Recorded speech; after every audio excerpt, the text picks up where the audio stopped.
হাঁস পালন করার আগে অবশ্যই পানির ব্যবস্থা করতে হয়, কিন্তু এই ধারণা পাল্টে দিয়েছেন সৈয়দপুর উপজেলার বাঙালিপুর ইউনিয়নের শখের বাজার এলাকার রুহুল আমিন।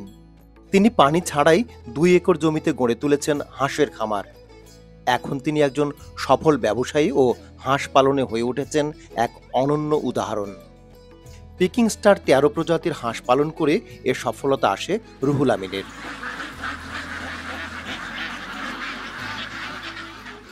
এ প্রজাতির হাঁস পানি ছাড়াই সহজে খাঁচায় পালন করা যায়। মাত্র 45 দিনেই এ প্রজাতির হাঁসের ওজন 3 থেকে 4 কেজি হয়ে যায়। এই হাঁস প্রতি কেজি 350 থেকে 400 টাকা দরে বিক্রি করা হয়। ইন্টারনেটে দেখে শখের বশে পিকিং স্টার 13 হাঁস পালনের উদ্যোগ নেয় এই উদ্যোক্তা।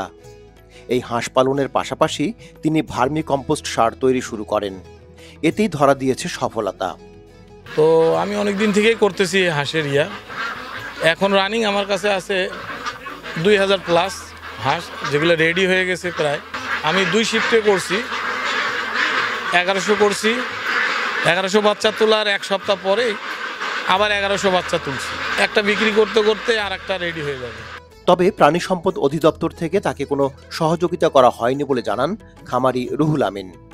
আমি যে দীর্ঘদিন থেকে হাঁস করতেছি, এ যাবৎকালে প্রাণী সম্পদের কেউ আমার কাছে আসে নাই জিজ্ঞাসা করার জন্য যে আমরা হাঁসটা কেমন হয়েছে না হয়েছে দেখি তো, এরকম ওরকম এগুলো এই ধরনের কোনো আমি তাদের কাছ থেকে কোনো ফিডব্যাক পাই নাই।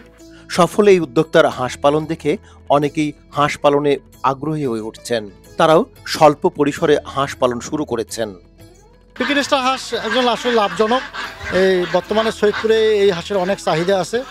এই খামারে চাষা করার পরে উদ্বুদ্ধ হয়ে আমিও একটা শেড করছি, এটা আমার 2 নম্বর শেড। হাঁসের খামার করে উদ্যোক্তা রুহুল আমিন শুধু নিজেই আর্থিকভাবে স্বাবলম্বী হননি, তার খামারে কর্মসংস্থানও হয়েছে অনেকের। আল্লাহ দিলে এখান থেকে আমার একটা ইনকাম আসে। তার পাশাপাশি আমার এখানে 5 থেকে 6 জন লোক আছে যারা এখানে কর্ম করে খাচ্ছে। আল্লাহ তাআলা ওদেরও রিজিকের ব্যবস্থা করছে, এই মাধ্যমে আমারও করছে। নীলফামারী সৈয়দপুর প্রতিনিধি এম আজম কামালের পাঠানো তথ্য ও ভিডিও চিত্রে মিজান তালুকদার, আপডেট টিভি।